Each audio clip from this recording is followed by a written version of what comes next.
Hello madam. Hello आपका sir. जब call आ रहा था तब एक लाइव सेशन ऑलरेडी चल ही रहा था। मैं सोचा था आपको उसी पे ज्वाइन कर लेता हूँ, फिर कहा चलो ये एंड होने दो, फिर उसके बाद आपको अलग से एक सेशन करते हैं। Congratulation first of all, she is Gurjot thank Kaur. You. MA economics हो गई है या अभी रहती है? कुछ पढ़ा है अभी भी एमए इको? ऑलमोस्ट ये 4th सेमेस्टर में हूँ, अब उसके पेपर जुलाई में होंगे, तो हो ही गई है अभी फोर्थ ऑलमोस्ट। सेमेस्टर के आपके पेपर चल रहे हैं। वाओ। एमए इकोनॉमिक्स होने से पहले आपके पास नेट आ गया, हाँ जी। राइट? क्या यस। बात, कॉन्ग्रेचुलेशन जी। बहुत बहुत बधाइयाँ, लख लख बधाइयाँ। गुरु आपको भी महाराज सर की आप पे बहुत कृपा कॉन्ग्रेचुलेशन। है। अरे, गुरु महाराज की आप पे बहुत बहुत कृपा है। वैसे कट ऑफ देखा नहीं मैंने आपका, ज्यादा रिजल्ट वगैरह मेरे को पता नहीं चला। थोड़ा सा अगर मेरे को ये आइडिया चाहिए कि क्या रहा रिजल्ट। नेट तो निकल गया 97.29 परसेंटाइल, तो प्लस है ही। कट ऑफ आपकी बाय डिफॉल्ट है, बट कितने परसेंटाइल बने? सर मेरे आए हैं 98.03 परसेंटाइल। 98.03 परसेंटाइल, हाँ जी। राइट। और इको में कितना है बाइफर्केशन, अगर बता पाओ, पेपर 1 एंड पेपर 2? पेपर 1 में 99.7 समथिंग है, और पेपर 2 का एक बार मेरे को देखना पड़ेगा, 2 मिनट सर।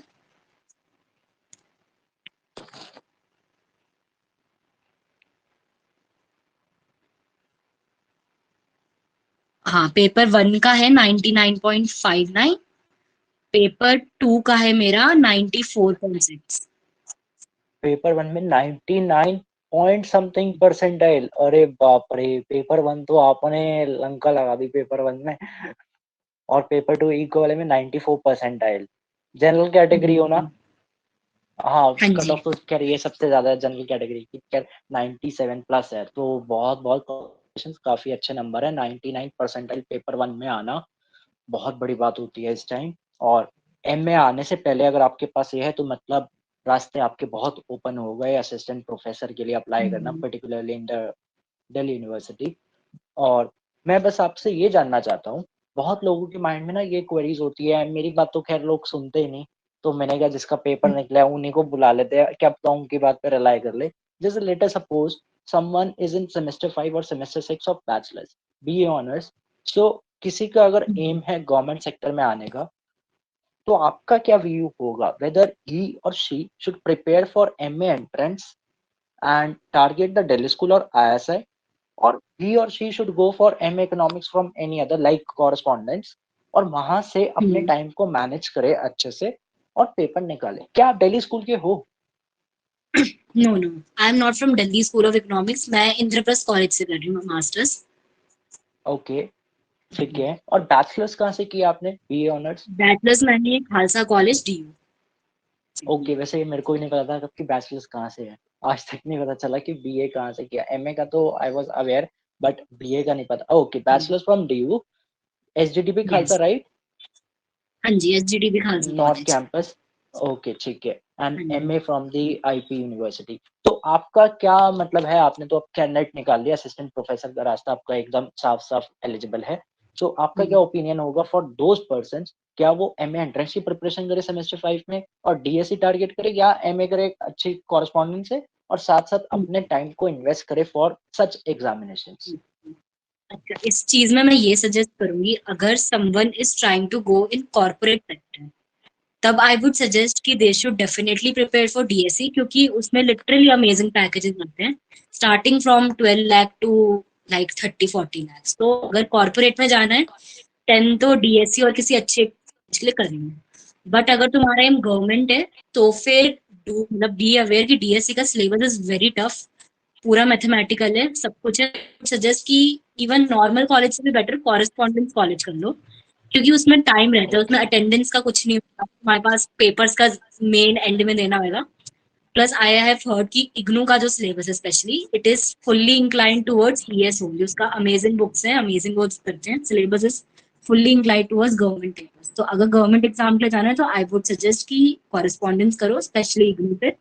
और अगर तुम्हें कॉर्पोरेट में जाना है, तब आई वुड सजेस्ट कि मास्टर्स किसी बहुत अच्छे कॉलेज से करो, जैसे रिगरसली डीएससी प्रिपेयर के करके लिए।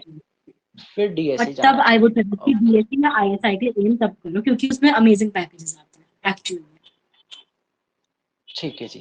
And my next question is, थोड़ा सा आप अगर ये बताओ कि नेट का पेपर का फॉर्मेट है क्या?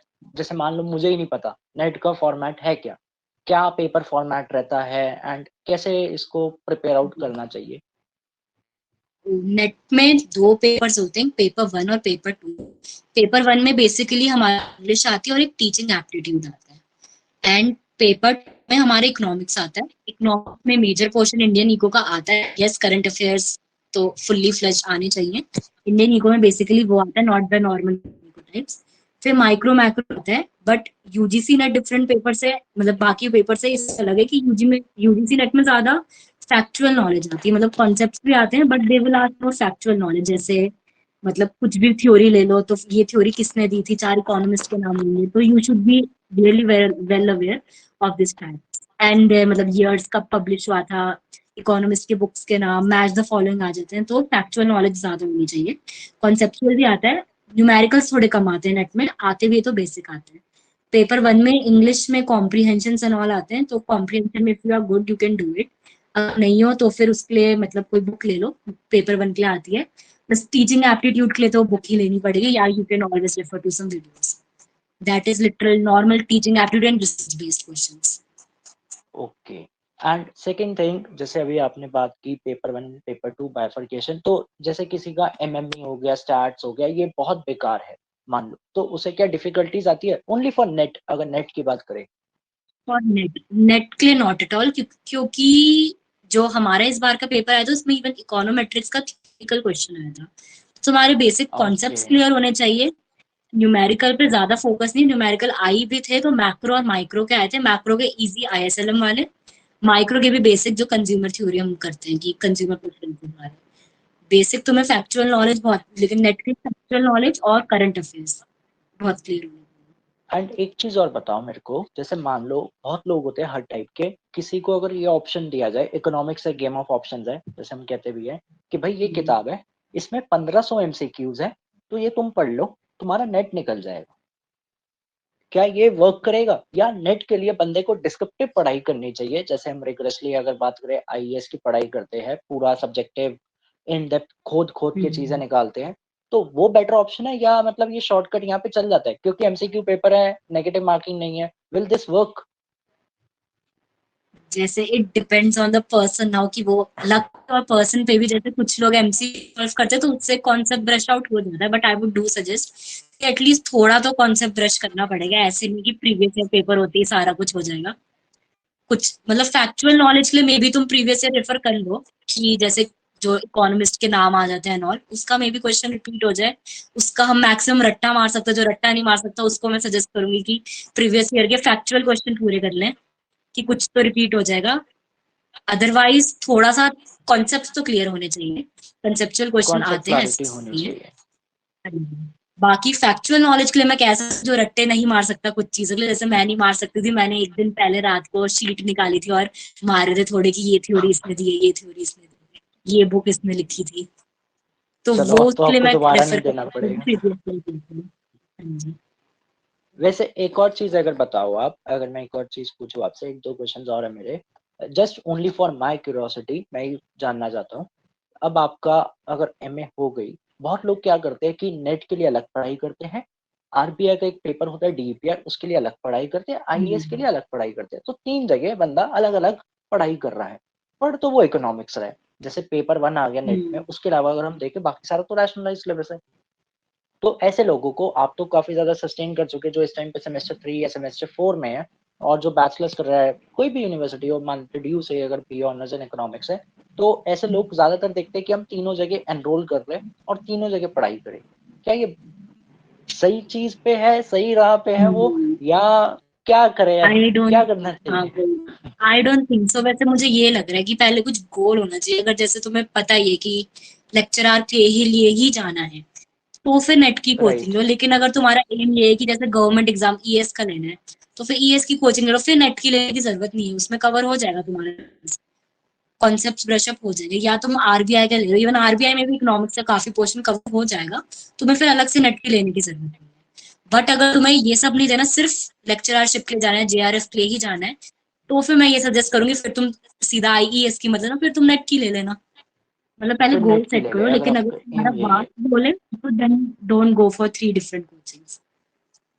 ओके, सो ये बेसिकली रहना चाहिए। एंड एक और चीज़ जैसे मैं और जानना चाहता हूँ, अब जैसे आप आईईएस का अगर कोई बंदा टारगेट करना चाहता है, सो आईईएस में यही 1-2 चीज़ मैं उनसे भी पूछ रहा था, what will be the better approach? क्योंकि ये तो एमसीक्यू अप्रोच है।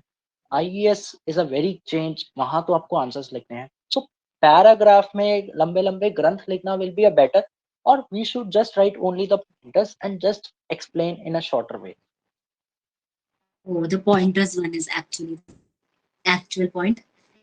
Teacher in my college, she actually checks paper for IES exam.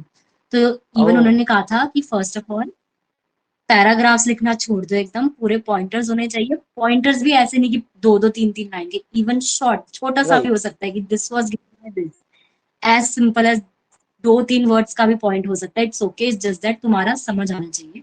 Answer writing में मेन चीज होती है तुम्हारी जो तुम हेडिंग डालोगे, वो मेन होगी, क्योंकि जो एग्जामिनर है वो पहले हेडिंग्स चेक करेगा, ओके, उसके बाद वो पॉइंटर्स ऊपर से पढ़ेगा।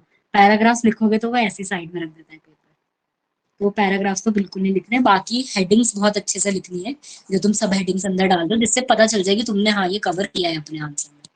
And then pointers and diagrams. Diagrams. And one more thing, like इसमें जीएस भी आती है, इंग्लिश भी आती है, तो किसी इंसान को अगर इंग्लिश पढ़नी हो तो वो इंग्लिश के लिए कैसे अप्रोच करे? इकोनॉमिक्स तो फिर भी देख लेगा है क्या, बट इंग्लिश का क्या सोर्स ओपन आउट करना चाहिए? इंग्लिश में इसमें बेसिकली एक तो वर्ड से रिलेटेड बहुत आता है। एक तो main you can always consult grammar के लिए रेन एंड मार्टिन ले लो, उसमें तुम्हारी सारी ग्रामर पोर्शन हो जाएगा। ओमिटिंग वेरिएबल्स एंड ऑल का आता है, वो हो जाएगा। इवन वर्ड वर्ड वाले हो जाएंगे। इंग्लिश में बेसिक चैलेंज वर्ड्स का ही आता है, उसमें वर्ड मीनिंग्स पूछ लेते हैं, उनसे सेंटेंस बनाने का पूछ लेते हैं, और बहुत टफ वर्ड्स आते हैं। तो इसके लिए तो तुम go through rain and Martin के पीछे बहुत सारे दिए होते हैं, तो you can always go through those words. और सो वो ग्रामर कैप्चुअल के में लिए पढ़, रेनन मार्टिन। ग्रामर बहुत अच्छी है। हाँ जी, उससे ग्रामर इन जनरल बहुत अच्छी है। तो ओके। इन जनरल इंग्लिश, बाकी मतलब उसमें फिर स्कूल ऐसेज लेवल वाली आते जो हैं। किताब थी, जो दिल्ली के अंदर जो एग्जैक्टली वो। प्राइवेट स्कूलों में चलती थी, छठी सातवीं में, जो हम रद्दड़ की तरह किक कबाड़ी को या जूनियर्स में दे आते थे, भाई रख लो, तो मतलब वो किताब काम की है बड़ी, वो आज वही भी काम काम के आती है, टाइम, चाहे स्कूल लेवल इवन हो या हमारी जीके यूपीएससी की हो। भी हमारी 6th 7th 8th की एनसीईआरटी से ही हो जाएगा काम। ओके। और जीएस का एनसीईआरटीज। हाँ जी, जीएस का एनसीईआरटी से हो जाएगा। ईएस में इतनी टफ जीएस आती नहीं है, बेसिक आती है। और करंट अफेयर रिलेटेड आती है, जैसे अभी G20 हुआ है, यूक्रेन रशिया वॉर हुआ है, तो फिर हिस्ट्री का क्वेश्चन भी राइट। इवन वॉर से रिलेटेड आ सकता है। तो ऐसी हम्म। आती है जीके की। एंड एक तो और इतनी चीज अगर मैं आपसे, हाँ जी, क्या कह रहे थे, कंप्लीट कर लो आप कुछ। मैं ये बोल रही कि ईएस के पेपर में इतनी टफ जीके नहीं आती, एएस में वास्ट आती है यस, लेकिन ईएस में मेन फोकस इकोनॉमिक्स है। एंड वन मोर थिंग, एक दो क्वेश्चंस और है लास्ट में, देन टाइम भी आई गेस काफी ज्यादा निकल रहा है, तो आप इस टाइम पे आ गए। सो एक चीज और मैं पूछना चाहूंगा, फिर वो मेरे माइंड से लेफ्ट आउट ना हो। जैसे कि अगर मान लो किसी इंसान का एमएमई, ज्यादातर जो मैंने ऑब्जर्व किया है, एमएमई स्ट्रांग नहीं है, स्टैटिस्टिक्स स्ट्रांग नहीं है, एंड इकोट्रिक स्ट्रांग नहीं है, which are the main for paper one as for the IES. So will he or she be able to crack IES अगर उसका ये सब स्ट्रांग नहीं है? He or she can definitely do that, क्योंकि even econometrics and all का ना आजकल जैसे देने लग गए questions, but it is literal basic level. Even statistics के भी जो क्वेश्चंस हैं, दे आर नॉट जैसे ड्यू, अगर तुम ड्यू से पढ़ो, ड्यू के पेपर में अगर उस लेवल का आ जाए तो आधी जनता का उर्दू नहीं। बहुत इजी आती है, स्टैट्स भी बेसिक आती है, इजी आती है, डीयू वाला बच्चा तो आराम से क्रैक कर सकता है, इवन इकोनोमेट्रिक्स कर सकता है। डीयू से नहीं हो तो थोड़ी सी मेहनत कर लो, जस्ट बेसिक स्टैट्स या डीयू की ही बुक्स उठा लो, उसकी रीडिंग्स आती हैं, और उसको कवर अप करो, तो वो तो उसी से ही हो जाएगा। उसमें इवन मास्टर्स लेवल का करने की भी जरूरत नहीं, बेसिक मास्टर्स लेवल की इकोनोमेट्रिक्स करनी आती है। है। सो मतलब अगर किसी ने अगर ये पढ़ भी लिया अच्छा से, अगर नहीं आता, जैसे बेसिक से ही होता है ना कि एक ग्रूमिंग हो रखी है कि भाई हमारा मैथमेटिक्स स्ट्रांग नहीं है, थ्योरेटिकल स्ट्रांग है, अगर वो बेसिक चीजें भी देख ले तो पेपर वन में वो कहीं ना कहीं इतना कर ले कि सस्टेन कर पाए, क्योंकि सेक्शनल कट ऑफ तो है नहीं यहाँ तो ओवरऑल देखा जाता है, तो वो सस्टेन कर पाए। तो बेसिक अगर डीयू का मटेरियल पढ़े तो then it will be work for him और हर, हाँ राइट? एग्जैक्टली। एग्जैक्टली तब वो उसके लिए काम करेगा। And what about the remaining 3 papers of the general economics? Remaining की पेपर्स में आई कि माइक्रो मैक्रो के कॉन्सेप्ट्स तो एकदम टिप्स में ले आओ, वो तो आने ही चाहिए। इवन इंटरव्यू के लिए भी हर पेपर के लिए माइक्रो मैक्रो टिप्स में होनी चाहिए, पता होना चाहिए कि बेसिक सिलेबस क्या है उसका, बेसिक होता उसी क्या की है? वजह से आगे का राइटिंग कर लोगे। बाकी इंडियन इकोनॉमिक्स में थोड़ा फोकस कर देना, उसका अलग से पेपर आता है और इट इज वेरी इंपॉर्टेंट। तो इंडियन इकोनॉमी के लिए इंडियन इकोनॉमी पता होनी चाहिए, उसके साथ साथ जो करंट अफेयर्स है और बजट है वो सब भी आता है। तो ये 3 बेसिक सब्जेक्ट है जो मैं कहूंगी कि बहुत अच्छे से कर लेना। जो बाकी सब्जेक्ट्स हैं वो कहीं ना कहीं इन्हीं से रिलेटेड है, जैसे इन्वायरमेंट इको हो गया, फाइनेंशियल हो गया, उनमें भी माइक्रो के कॉन्सेप्ट्स लगते हैं। तो बाय चांस तुम्हें नहीं भी आता हो, थोड़ा सा भी उसका आइडिया आता हो, तो तुम अपनी माइक्रो की नॉलेज लिख के आंसर बड़ा कर सकते हो। मतलब कहीं ना कहीं रिलेटेड है, इनमें माइक्रो मैक्रो के ही एप्लीकेशन सकती है बाकी सब्जेक्ट में। लेकिन जो इंडियन इको है उसको अच्छे से कर लेना, उसमें फैक्चुअल रेट भी होता है, उसको आना चाहिए। और माइक्रो मैक्रो को एकदम अच्छे से कर लेना। बाकी जो वो माइक्रो मैक्रो के न्यूमेरिकल्स भी आते हैं तभी वो अच्छे से होने चाहिए। बाकी इकोनोमेट्रिक स्टैट्स मैथ्स तो हो जाता है, उसका ज्यादा टफ आता नहीं है। और जो बच्चे कुछ सब्जेक्ट्स रह गए, पब्लिक हो गया हमारा, इन्वायरमेंट हो गया, वो कहीं ना कहीं अगर तुम्हें नहीं भी हुआ तो उस माइक्रो का ही कुछ कॉन्सेप्ट लगता है, तो उसी से आंसर फ्रेमिंग हो सकती है। सो मतलब ये है कि अगर बेसिक अगर ड्यू लेवल की कोई बंदा पढ़ाई कर लेता है बी ऑनर्स इन इकोनॉमिक्स, तो वो आराम से निकाल सकता है। सो यहाँ से एक हाँ लाइन निकल सकती है कि tendencies are necessary but not sufficient की तरह। मतलब bachelors in economics from DU is necessary and masters doesn't matter, कि जहां मर्जी से करो कोई फर्क नहीं पड़ता अगर गवर्नमेंट सेक्टर एम है। यही बात मैं कोशिश करता हूँ कि लोग समझ जाए, बट आपका पेपर निकला है तो उस बात को क्या पता आप समझे और अपने करियर को एक as soon as possible direction, चाहे कॉर्पोरेट जाए गवर्नमेंट जाए, ये पर्सनल अपना opinion and personal work experience के ऊपर बेस्ड है। बट ये होना चाहिए कि डायरेक्शन, और आप जल्दी से जल्दी स्टार्ट करो जो भी आपके गोल्स है, ताकि आप जल्दी से जल्दी सेटल हो। जैसे आप before having the MA degree और आपके पास नेट का सर्टिफिकेट है, so this means that you can become a youngest assistant professor in the coming years. जैसे आपका कंप्लीट हो जून जुलाई के बाद, जैसे वैकेंसीज आती है कॉलेज लेवल पे अक्रॉस द पैन इंडिया, तो आप अप्लाई कर सकते हो। एंड इसकी तो वैलिडिटी भी अच्छी खासी है, कोई उसमें दिक्कत नहीं। सो बहुत बहुत कॉन्ग्रेचुलेशंस मैडम आपको।